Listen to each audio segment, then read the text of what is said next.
नमस्कार।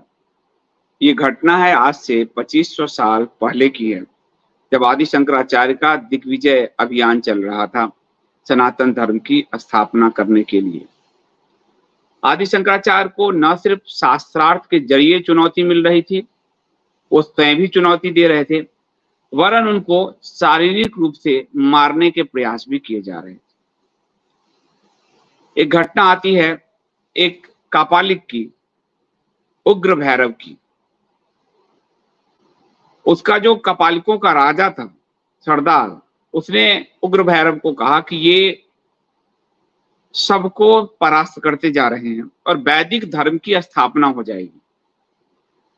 और ऐसे में हमारा जो तंत्र और तंत्र को वज्रयान से मिलाकर विकृति पैदा वो लोग कर रहे थे, तो इनको पहले तो शास्त्रार्थ में हराने का प्रयास करो, नहीं तो मार डालो। तो उग्र भैरव गया और उनके साथ कहा कि मैं तंत्र से हूं और मैं शास्त्रार्थ करना चाहता हूं। बड़ा डिलडॉल विकराल था वो। गया,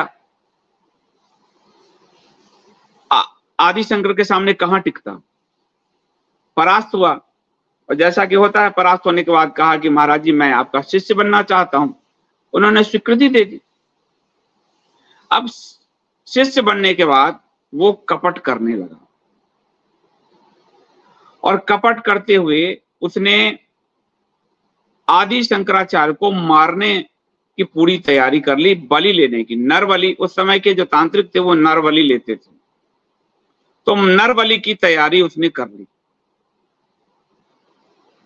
और वह आदि शंकराचार्य को मारने ही वाला था, लेकिन आदि शंकराचार्य के शिष्य पद्मपाद वहां पहुंच गए, पद्मपाद।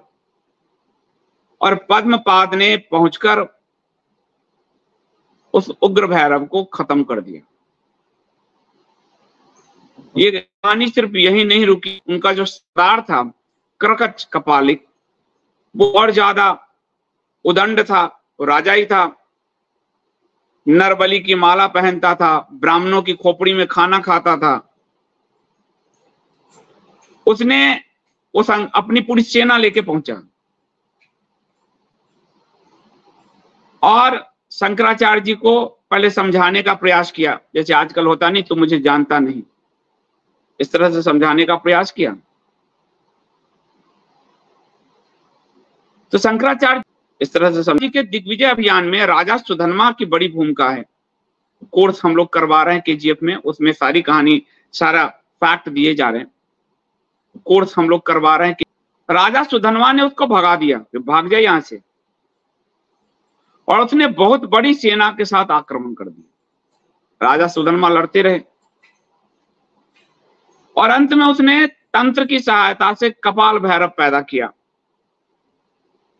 लेकिन भैरव ने, वो स्वयं ही आदि शंकर थे, करकच का ही गला काट दिया।